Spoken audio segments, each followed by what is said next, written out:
Panorama group, जो सोचता है वो करता है। नमस्कार, आप देख रहे हैं भारत लाइव और मैं हूं हमजा अब्बास। देखिए, चुनाव जैसे जैसे नज़दीक आ रहा है, मुल्क की सियासत हो चाहे बिहार की सियासत हो, हर करवट एक नया मोड़ ले रही है।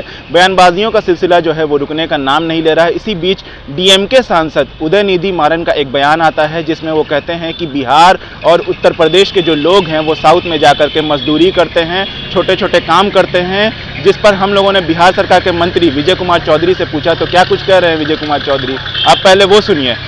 सबसे बड़ी बात है कि इस तरह के गैर जिम्मेदार बयान को जितना नोटिस नहीं लिया जाए वो अच्छा है। इसको नोटिस लेके इस बयान पे बयान कहवाने से, इसको तूल देने से बिहारियों के सम्मान पे और धक्का लगता है, क्योंकि सभी लोग मानते हैं कि ये बिल्कुल गैर जिम्मेदाराना बयान है और सब लोगों ने इसको खारिज किया।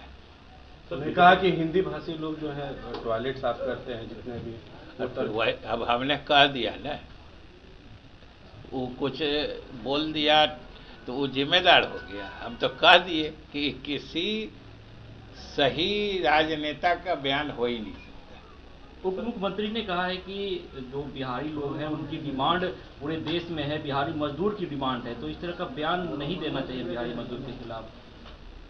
आप ही कह रहे हैं तो इसमें सवाल कहाँ है? आप तो कह ही रहे हैं नहीं देना चाहिए। कोई कहा है कि देना चाहिए? सब आदमी मानते, इसीलिए हमने कहा कि इस तरह के बयान को अनावश्यक तूल भी नहीं देना चाहिए मीडिया के द्वारा।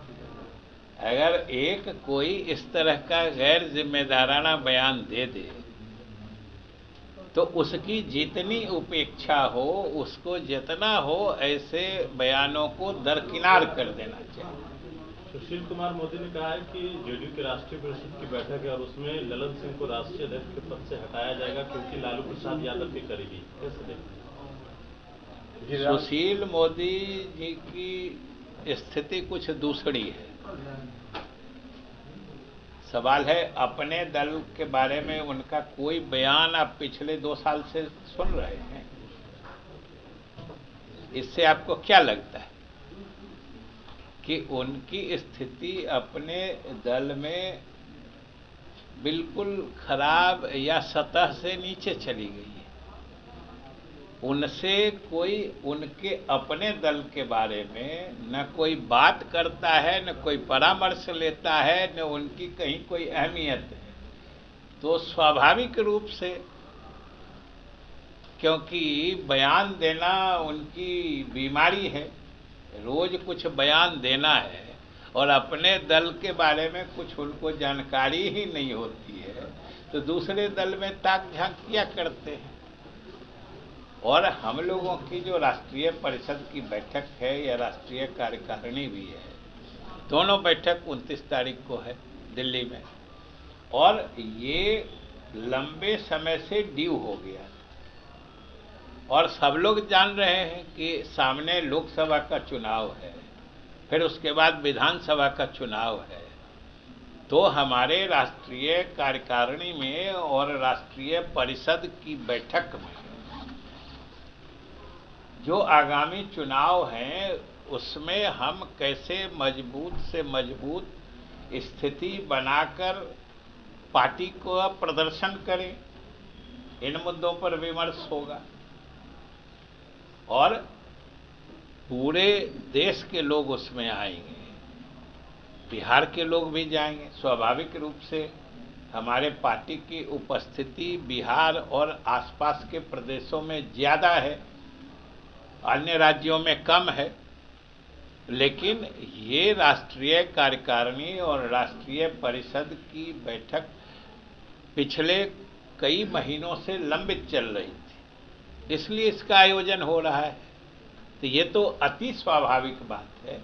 इसमें इतनी सारी चीज़ों को खोजना, या सुशील मोदी जी तो आजकल दूसरे ही पार्टी पर माइक्रोस्कोप लगाते हैं, क्योंकि अपनी पार्टी में तो जो बड़ी चीज़ें, स्पष्ट चीज़ें होती है, उनसे भी कोई उनको मतलब रखने देता नहीं है।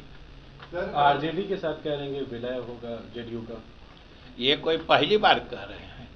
आप याद करके बताइए, जो ये बात पिछले 5 वर्षों में 10 वर्षों में कितनी दफा आई है और हुआ क्या है।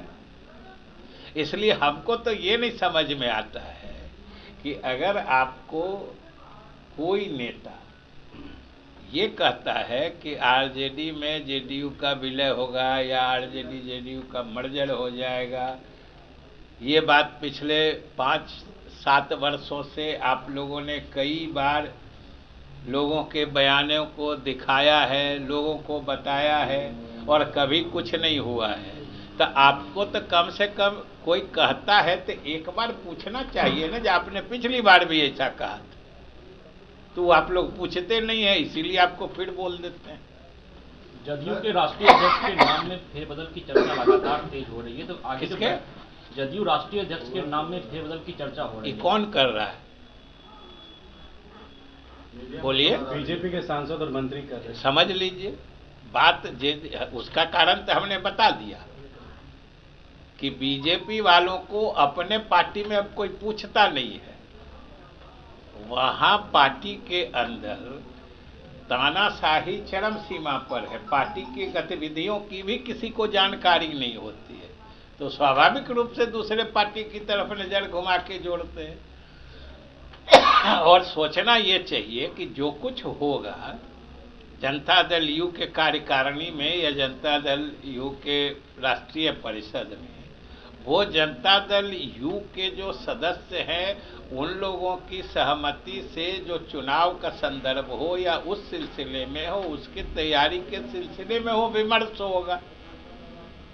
तो है बात जनता दल यू की, अब बोल रहे हैं बीजेपी के सांसद, ये सोच के देखिए। सर, इंडिया के गठबंधन की चौथी बैठक भी पूरी हो गई, लेकिन अभी तक नीतीश कुमार की भूमिका स्पष्ट नहीं हो पाई। इस बीच में ममता बनर्जी ने मल्लिकार्जुन खड़गे का नाम आगे कर दिया। तो नीतीश कुमार की कौन सी भूमिका किसको स्पष्ट नहीं है, ये बताइए, बताइए क्या स्पष्ट नहीं है। ममता बनर्जी ने मल्लिकार्जुन खड़गे नहीं, ममता बनर्जी ने क्या कहा सो नहीं, नीतीश कुमार की कौन सी भूमिका स्पष्ट नहीं है,